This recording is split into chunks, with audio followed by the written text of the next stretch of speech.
Hello everybody, how you doing? Hope you're all enjoying your con.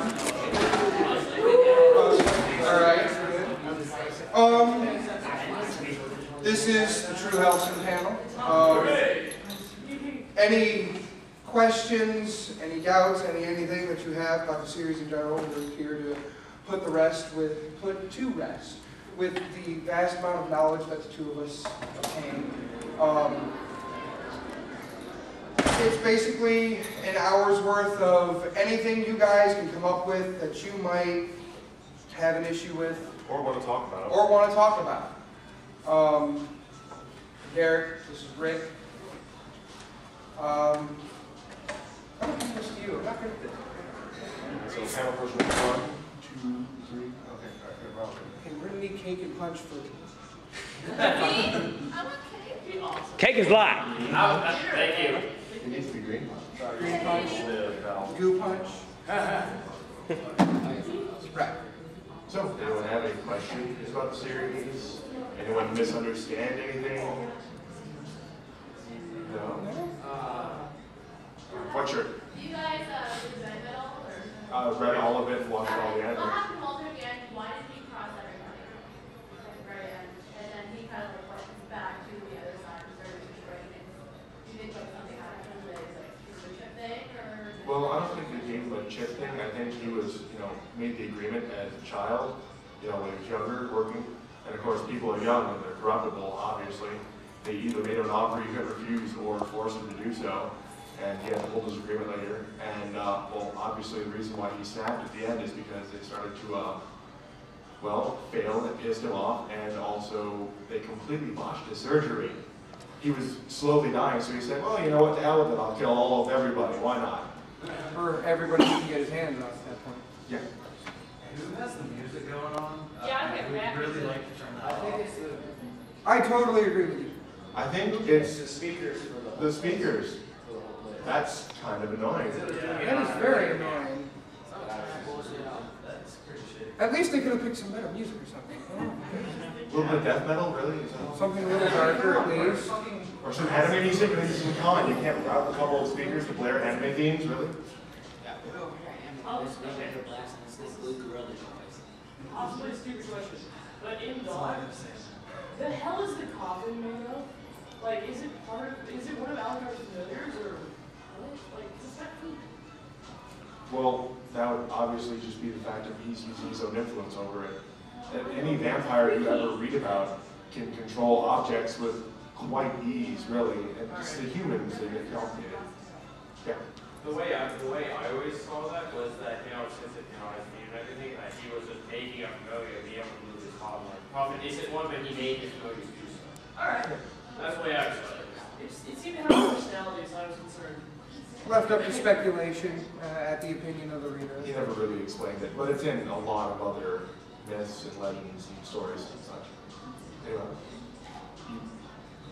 Why is there only 4 OVAs out right now? Because the people drawing the anime are lazy bastards. I want to see because I like the original series in its own aspect, but I want to see what's happening and you just stop it. You mean in English or? In English. Oh, okay. Not like the Japanese voices. The English voices, like I used to.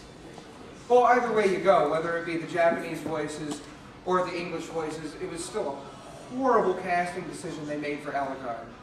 Horrible. Horrible. No Crispin Freeman? He needed a deeper voice and less crazy. Yeah, little less.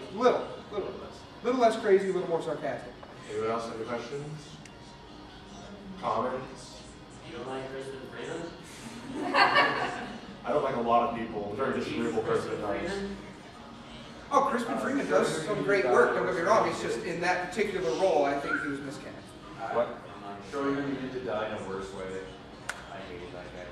Oh, yeah. Well, he doesn't exactly explain, how he got rid of Schrodinger's quote-unquote soul and essence when he tried to get rid of all of them so he had a sense of gain. So he could have done it in a very painful and hellish torture way. Knowing him, it probably was. Wait, I thought that he got rid of, did he say, I could be going to this one, but I thought he said, I got rid of every one of them except one. So Himself. The way that I saw it, the way that I took it is that was instead of himself, he got rid of all of them except Schrodinger. So he still has Schrodinger's powers, which makes him essentially more immortal, if that's fucking possible. And so he actually has Schrodinger's powers, and Schrodinger is now his only familiar rather than the familiars that he had before. That's the way that I interpreted that. That he got all of them It's except a Schrodinger. valid point, but if they were going to say him and Schrodinger, I think they would have said 2 instead of 1. Oh, but he got rid of all the souls that was trapped in him, but he's not really trapped inside of himself. But he still has his own soul in him, though. I guess. Although I can kind of see how it would go that way, as he says, just shortly after that, he says, now I can be everywhere and I can be nowhere, and I choose to be here. Right, and so Schrodinger does. He could still have taken Schrodinger's powers and gotten rid of Schrodinger's soul in his own self. That's very true, because I could see that him being able to do that. Just completely Schrodinger's soul and say, fuck you, I'm taking your powers. Explain exactly why Anderson was Probably due to the experimentations upon human mass replication. It's an increased metabolism, and probably used a couple other scientific counter effects, which I have no idea what they were. And thus, in fact, he just was immortal. His cells replicated at such a speed that they didn't age as fast as normal humans. So he probably wasn't immortal, per se, but he'd have a lifespan of, say, like in D&D terms, an elf, or if anyone's really nerdy, an Elan, remade humans. Kind of like Wolverine or something. Yeah, like Wolverine. Yeah. Just a much lesser version. Yeah.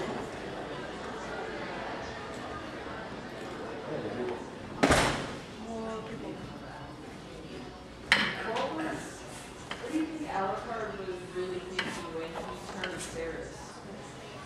Oops. That's what I'd be thinking. No, a lot of vampires have shown moments of foresight when choosing their quote-unquote trainees, or whatever you want to call them, vampire in training.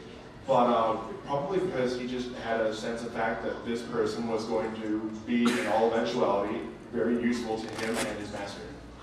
Yes, just whatever. Or just because he damn well could.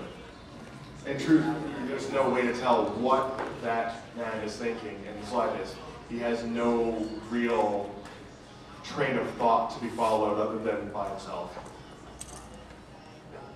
Do you have any I'm not so thankful about this up in any other things or any confusion or anything, but it ever, other than the books, did in the manga, did it ever explain just how Hellsing, the original Hellsing managed to actually beat Alucard? Because knowing how powerful Alucard actually is, I don't remember, I never actually read the original book, so how did he actually manage to beat him originally, 100 years ago, 120 years ago, however it was? Actually, and that's a really interesting part. I've heard that question quite a bit. What it is the writer actually leaves that up to speculation and other lore. It's not just in the Hellsing manga where the man Hellsing has been referenced in beating Alucard before. There are many other legends that you can go off of based on that. That's basically where the writer was going with it. Was like, well, you guys can fill in the space up until this point. I'm just going to tell you from here on. So what's your interpretation on how he managed to do it then? Since he says, only a man can beat me. How did Hellsing manage to do it? Do you have a theory on that, or what your idea on what he did? I agree with that. Basically, I think what the writer was actually trying to do was just basically say that by the original Hellsing story, Dracula book, I think that he was just saying that he went off of that and said instead of slaying Dracula, they instead just kept Dracula and imprisoned him for whatever reason. Van Helsing was always an odd person, and he was a scientist.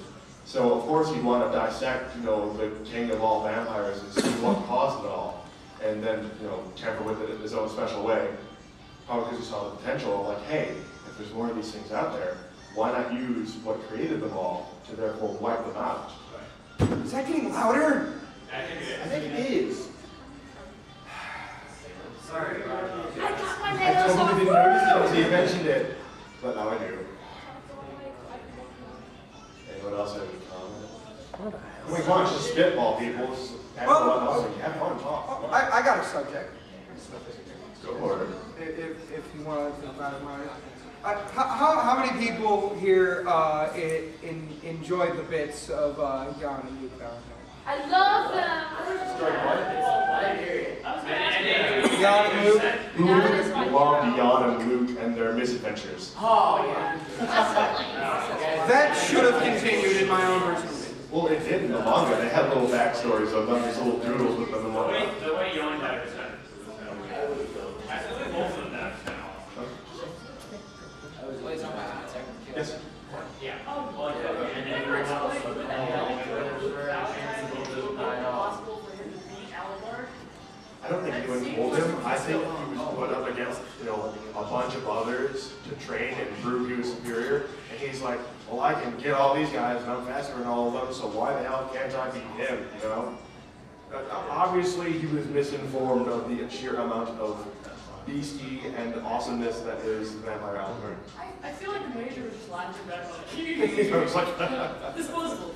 well, the Major obviously didn't know the extent of Alucard's true power 100%, so he was slowly testing him out with the Valentine brothers, the Dandy, setting him up to fight, the Asteriot. Obviously, he was just slowly putting out feelers and like, all right, what can I do here? What can I do here? What's this? Also, while doing it, he's like, okay, what areas are well defended? Where can I bomb first? Oh, by the way, on the whole Cirrus thing from earlier, can anybody else count out how many actual innocent, pure people that Alucard's just randomly blown away to get to a vampire? Can anybody count any? I didn't count, I know it's a lot. Kind of. It's not really. Hundreds. You count the military? No, the military. Oh, I'm talking like. Wait, military doesn't count at all, that goes down. Yeah. But if you think about it, you could really think in mercenaries. the way of like question from earlier, why he turned Ceres is because he knew. For one, he asked her beforehand, and for two, if it was her decision, it's like, well, obviously she still wants to be on this planet, and I do kind of have to rip a pretty big hole in her chest to hit that guy. I should probably fix that. 13 millimeter, it's slightly different. No, 454 Castle. Oh yeah, that's right. 13 millimeter was 450. Yeah. Actually, they're just 45 rounds that are hot loaded, which I find absolutely amazing about the 454 pistol. But that's a different topic. I hate being a gun nut. Oh, me too. Hellsing to like North to become vampire In line with what he's going with, yeah, they would have to be virgin and true and honest soul. But the chips don't count. Yeah. They do not count. Yeah, I just have stupid comments and then a question. But odd fact, but most 45 rounds are tumble packed, oddly enough. But I know that because I'm yeah. But also, Open up your own heart. Marry me. Fight me first.